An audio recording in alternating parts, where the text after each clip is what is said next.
Every single year more than 800 workers die from a slip, a trip or a fall. Not from explosions, not from heavy machinery, from walking. It happens in offices, warehouses, hospitals, restaurants and construction sites. And here's the thing that makes it so frustrating. These are the most preventable accidents in the workplace. No complex engineering. No expensive technology. Just awareness, good habits and a few simple fixes. Today we're breaking down everything you need to know about slips, trips and falls, what actually causes them, the real-world numbers, how to prevent them at work and at home, and what to do when one happens anyway. Stick around. The last section could genuinely save someone from a serious injury. First, let's get the definitions right, because a lot of people use these words interchangeably. But they're three different hazards with three different fixes. A slip happens when there's too little friction between your footwear and the walking surface. Think wet floors, ice, oil or polished floors. Your foot moves faster than your body, and down you go. A trip happens when your foot hits an object and you lose your balance. A cable across the walkway, a raised edge on a mat, an open drawer, an uneven sidewalk. And a fall is the result of either one. When you end up on the floor or worse, from a height. Falls are usually divided into two categories: same level falls, like slipping on a wet floor, and falls to a lower level, like falling off a ladder, a scaffold or downstairs.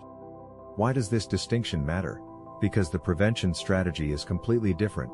Slips are solved with friction, better footwear, anti-slip surfaces.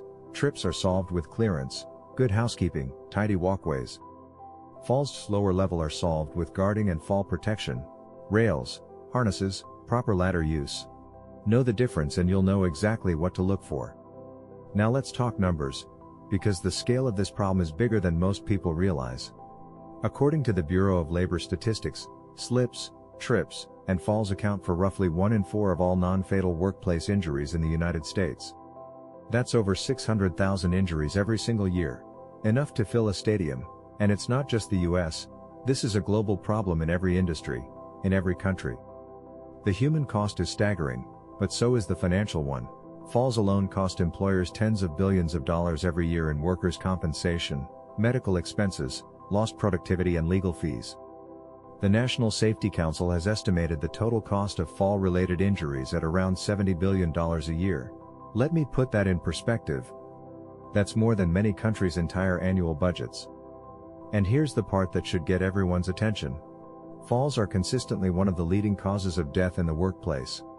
In construction, falls to a lower level are part of what OSHA calls the Fatal Four. The four hazards that kill the most construction workers. In 2020 alone, more than 350 construction workers died from falls. But here's the good news. These are the accidents we can actually prevent. You can't always predict a machine failure. You can control the floor you walk on. So what actually causes these accidents? Let's go through the biggest culprits, and I guarantee you'll recognize most of them. Cause number 1, poor housekeeping. This is the number 1 cause of trips. Clutter in walkways, boxes stacked in aisles, cords running across floors, tools left on the ground. Studies consistently show that a huge percentage of trip injuries could be eliminated with basic tidiness. OSHA's walking working surfaces standard is very clear. Work areas must be kept clean, orderly, and sanitary. And that includes keeping aisles and passageways clear. Cause number 2, wet or slippery surfaces. Spills, freshly mopped floors, rain tracked in through the entrance, grease in a kitchen, oil in a workshop. The key here isn't just cleaning up. It's the gap between the spill happening and someone dealing with it. That's why wet floor signs exist, and why they only work if people actually look down. Cause number 3, poor lighting. Your eyes need a fraction of a second to register a hazard, and in dim light that fraction becomes a full miss. Dark stairwells, flickering bulbs, glare from sunlight or shadows that hide a step edge. If you can't see the hazard you can't avoid it. Cause number 4, damaged surfaces. Uneven pavement, cracked tiles, torn carpet, curling edges on floor mats, loose boards. These are trip traps waiting for a distracted foot. Floor mats are a classic one. The mat meant to keep you safe from slipping becomes a tripping hazard itself when its edges curl up. Cause number 5, improper footwear. This is a bigger factor than people think. Smooth-soled shoes on a wet surface are a recipe for disaster.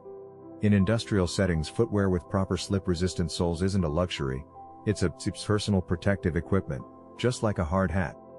Cause number 6. Falls from height, ladders, stairs and scaffolds. Stairs cause a huge number of injuries, often because people carry things in both hands and miss the handrail. Ladders fail when they're placed on uneven ground, used at the wrong angle, or when someone overreaches instead of climbing down and moving the ladder. And scaffolds fail when they're missing guardrails or planks. And the hidden cause behind all of these: distraction, phones, rushing, fatigue, carrying loads that block your view. Most of these accidents aren't caused by one big failure. They're caused by a hazard plus a moment of inattention. Alright, now the part that actually saves lives: prevention. Let's break this into 7 pillars you can apply at work and at home. Pillar 1. Housekeeping is safety. The single most effective thing you can do is keep walkways clear. Clean up spills immediately, not in a minute immediately. Keep aisles clear of boxes and clutter. Tuck cables away or use cord covers. Secure mats flat against the floor. Make clean as you go a habit, and you've eliminated most trip hazards before they ever become accidents. Pillar 2.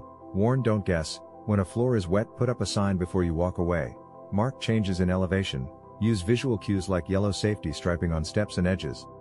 A $2 sign can prevent a $2 million injury. Pillar 3. Wear the right shoes.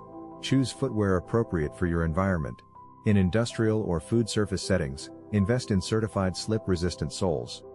At home or on ice, boots with real tread. And replace sole is a hazard, no matter how comfortable the shoes are. Pillar 4. Light it up.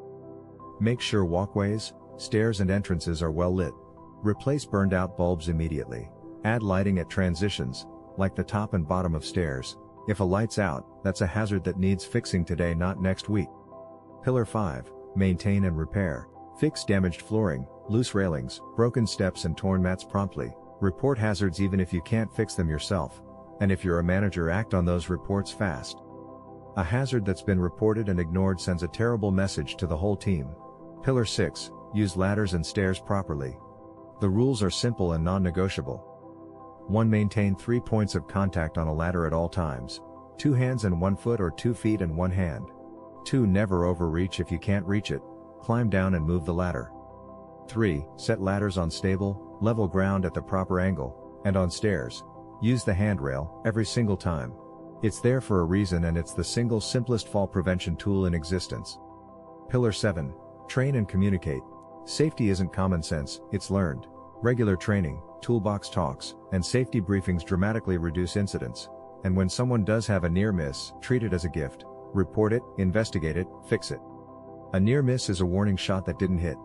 The next one might. Housekeeping warning, footwear, lighting, maintenance, proper use of equipment, training. Master these 7 and you've taken care of the vast majority of slip, trip and fall risks. Now, what if it happens anyway? Here's what you need to know. If you witness a fall, don't move the person unless they're in immediate danger, like from fire or traffic. A fall can cause hidden injuries, especially head, neck, or spinal injuries. Call for medical help, keep the person still and warm, and wait for professionals. If you're the one who fell, report it, even if it feels minor. Many serious injuries start as a small incident that gets worse over days. And if you're at work, reporting protects you, and it helps your employer fix the hazard before someone else gets hurt worse. And here's the mindset shift I really want you to take away. Report the hazard, not just the injury. If you see a wet floor, a loose mat or a dark stairwell, report it before someone falls. Every report is a chance to prevent the next incident. Silence is how preventable accidents happen. Let's bring it home. Slips, trips and falls are the second leading cause of accidental death, and the most preventable. They cost billions of dollars and hundreds of thousands of injuries every year. But the solutions are simple: keep walkways clear, clean up spills now, use wet floor signs, wear the right shoes, fix the lights, repair the damage, use the handrail, keep 3 points of contact on ladders, and report hazards and near misses. Always. Every one of these is something you can start doing today, at work and at home. You don't need to be a safety manager to prevent a fall. You just need to look down, slow down and speak up. The accident you prevent today might be your own. If this video helped you, hit the like button so it reaches more people. Someone in your network might need exactly this reminder. Subscribe for more practical safety content, and drop a comment. What's the most common hazard you see at your workplace? I read every comment. Thanks for watching, and walk safe out there.